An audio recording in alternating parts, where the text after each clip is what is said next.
வணக்கம் நேயர்களே, கொஞ்சம் உருப்படியா பேசுவோமே சேனலுக்கு உங்களை வரவேற்பதில் நான் மிகவும் மகிழ்ச்சி அடைகிறேன். நான் உங்கள் அமுத பாரதி. வாழை திரைப்படத்தை பத்தி பேசலான்னு அப்பவே நினைச்ச போது, படம் வந்த புதுசுல நாம எந்த விதமான கமெண்ட்டும் போடக்கூடாது அப்படிங்கிற உறுதியா நான் இருக்கேன். ஏன்னா, ஒரு படத்தை பத்தி நெகட்டிவாவோ அல்லது ரொம்ப பாசிட்டிவாவோ சொல்லக்கூடாது. அது அந்த படத்தோடைய வசூல், அந்த படத்தோடைய அந்த முன்னேற்றம் எல்லாத்தையும் பாதிக்கக்கூடியதாக நம்முடைய விமர்சனம் இருக்கக்கூடாது அப்படிங்கிறது தெளிவா இருக்கணும். வாழையை பொறுத்த வரைக்கும் எல்லாம் ஃபர்ஸ்ட் ஷோல எல்லாம் அழுதுகிட்டு கண் கலங்கிட்டு வெளியே வந்தாங்க. இது என்னடா இது, ஒரு பாசமலர் மாதிரி பயங்கரமான ஒரு சோகமா, துலாபாரம் இந்த மாதிரி படங்கள்லாம் ஒண்ணுமே பண்ண முடியாது, அந்த அளவுக்கு ரொம்ப சோகமா புழிஞ்சு கொட்டிருக்குமா அவன் போல் இருக்கு அப்படின்னு சொல்லிட்டு போய் பார்த்தா சோகம் இருக்கு, வலி இருக்கு, உழைப்பவர்களுடைய ஏக்கமும் தாக்கமும் அவருடைய பாதிப்பும் அந்த படத்துல கொட்டி கிடக்கு. நிறைய பேர் சொல்றாங்க மாரி செல்வராஜன் சொன்ன உடனே அவர் சாதிய விஷயத்தை எடுப்பாருன்னு. அவர் ஆரம்பத்துல பண்ணியிருந்தாரு, பரியேறும் பெருமாள்ல சொல்லியிருந்தாரு, கர்ணன்ல ஒரு வித்தியாசம் பண்ணியிருந்தாரு, மாமன்னன்ல ஒரு மாதிரி பண்ணியிருந்தாரு. ஆனால் வாழையில முழுக்க முழுக்க சாதிய வன்மங்களோ, சாதிய தாக்கங்களோ, சாதி எவ்வளவு கஷ்டப்பட்டுச்சு அப்படிங்கிற விஷயமே அவர் சொல்லல. முழுக்க முழுக்க உழைப்பாளர்களுடைய விஷயத்த சொல்றாரு. கம்யூனிசம்னு சொல்லிக்கலாம், அதை நம்ம வேற சொன்னாக்கா கம்யூனிசம் சொல்லலாம். உழைப்பாளர்கள் கூலியை உயர்த்தி கேட்கிறார்கள், அதை கூலி உயர்த்தி கொடுக்கறத அட்ஜஸ்ட் பண்றதுக்காக அவங்கள வாழ போற அந்த லாரி மேலேயே ஏத்திட்டு போலாம், அவங்களுக்கு தனியா ஒரு வண்டி கொடுக்க கூடாது அப்படின்னு அவன் மிச்சப்படுத்துறான் வியாபாரி. கடைசியில அந்த வாழைக்காய் வண்டியோட சேர்த்து சாஞ்சிருது, மாட்டிக்கிறாங்க. கிட்டத்தட்ட 19 பேர் இறந்து போறாங்க அப்படிங்கிற விஷயத்துல அவர் பண்ணியிருக்காரு. இதுல என்னன்னா, கொஞ்சம் ஆரம்பத்துல பார்த்தா அழியாத கோலங்கள்னு சொல்லிட்டு பாலு மகேந்திரா ஒரு படம் பண்ணியிருந்தாரு. இந்த டீச்சர் மேல காதல் வர்றது, டீச்சர் ரொம்ப பிரியப்படுறது, அவங்க மேல பாசம் வைக்கிறது, அந்த மாதிரி விஷயங்கள்லாம் ரொம்ப நேர்த்தியா அந்த மண்ணுக்கே உரிய வார்த்தையோட பிரமாதமா பண்ணியிருந்தாரு. நடுவில் கமல் ரஜினி ரசிகர்கள் மாதிரி அந்த 2 பசங்களை வச்சு அழகா சித்து விளையாடிருந்தாரு. படம் போறதே தெரியல. ஆனா இப்படியே பொழுதுபோக்கா போய் செஞ்சிருவாரான்னா இல்ல, போக போக போக அந்த சீரியஸ்னஸை கொண்டு போறாரு. அந்த சீரியஸ்னஸை ட்ரையா காட்டினா எவனுக்கும் போர் அடிச்சிடும். வறுமையை கூட அழகா சொல்ற மாதிரி அந்த மரவட்ட போற விஷயத்துல இருந்து, பறவைகள் பறக்கத்துல இருந்து, அந்த பசுமையான வாழை தோட்டத்துல இருந்து, அந்த நீரோட்டங்கள் போறதுல இருந்து, அவங்க கஷ்டப்பட்டு நடக்கிறாங்க, அது சகதியில தான் நடக்கிறாங்க, அது கூட அழகா காட்டியிருக்கிறாரு. இருந்தாலும் அது வழி மறைக்கல, ஒரு ஃபேண்டசியா கொண்டு போகல, நேர்த்தியா நேர்ல பாக்குற மாதிரி தெளிவா படமாக்கியிருக்காரு. என்ன ஒரு விஷயம்னா, மியூசிக் டைரக்டர் கோட்டை விட்டான்னு சொன்னோம். இந்த படத்துல பாடல்களை போடுறதுக்கு ஒரு பாடல் தேவா பாடலையும் ஒரு பாடல் இளையராஜா பாடலையும் மாத்தி போட்டிருக்காரு.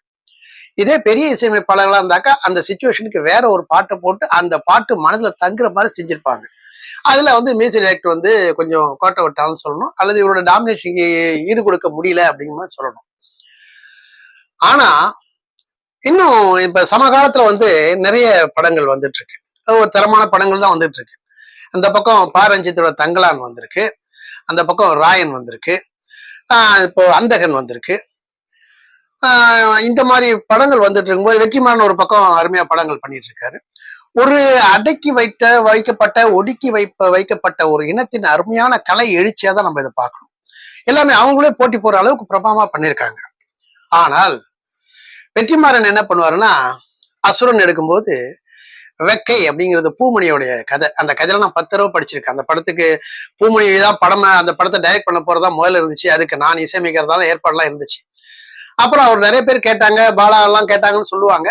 பட் ஒரு வெற்றிமாறனுக்கு அது பூமணி அவர்கள் அந்த கதையை கொடுத்தாங்க, அது அசுரன் படமா வந்துச்சு. ஆனா அந்த அசுரன் படத்தை என்ன பண்ணிருப்பாருன்னா, அந்த கதையை மீறி இந்த கீழ்வெண்மணி விஷயத்துல எங்கேயோ அந்த குடிசைகள்லாம் குளிச்சிருப்பாங்க பழைய வரலாறுல, அதை பிளாஷ்பேக்ல கொண்டாந்து வச்சு திணிச்சு அந்த கதையின் போக்க கொஞ்சம் மாற்ற மாதிரி அப்புறம் வெற்றி பெற்றார். இதை பூமணியே கிட்ட வருத்தப்பட்டாரு, இந்த மாதிரி நான் என் கதையை கொஞ்சம் மாத்திட்டாருன்னு. எனிவே வெற்றி அடைஞ்சிச்சா விட்டுடலாம் அப்படிங்கிற மாதிரி அதை விட்டாச்சு. மற்றபடி விஷயங்கள் எல்லாம் அவருக்கு நம்ம தனுஷை விட்டா அவருக்கு அவருக்கு பின்னாலதான் இருந்து செய்வார். அவருடைய கதையை துணிச்சலா இந்த விஷயத்த நான் ஆணித்தரமா சொல்றேன் அப்படின்னு சொல்ல முடியாது. தனுஷுக்கு பின்னால போய் ஒழிஞ்சுக்குவார். அது வடசென்னை ஆகட்டும், பொல்லாதவன் ஆகட்டும், எல்லாம் விசாரணை மட்டும்தான் வித்தியாசமா இருந்துச்சு.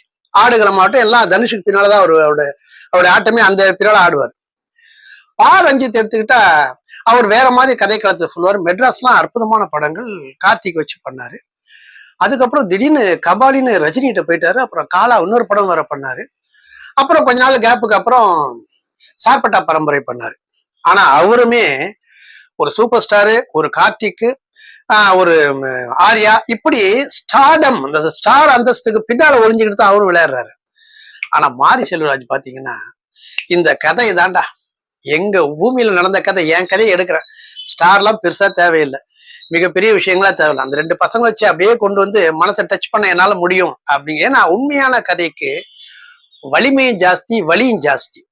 அதை அழகா பண்ணி மாரி செல்வராஜ் கொண்டாந்துருக்காரு இல்லையா. அதனால அவரு தான் நம்ம வந்து ரொம்ப முன்னணி இயக்குனர் அப்படின்னு நம்ம சொல்லணும்.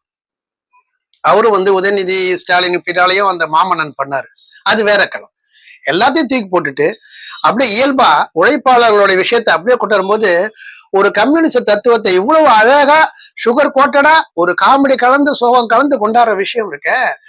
அது மாதிரி இயக்குநர்கள் வர்றதுதான் தமிழ் திரையுலகத்துக்கு ஒரு ஆரோக்கியமான விஷயமா நம்ம பார்க்கணும். பேன் இந்தியான்னு சொல்லிட்டு படம் எடுக்கிறாங்களே, ஒட்டுமொத்த இந்தியாவுக்கும் நீங்க ஒரு கதையை சொல்லிட முடியுமா?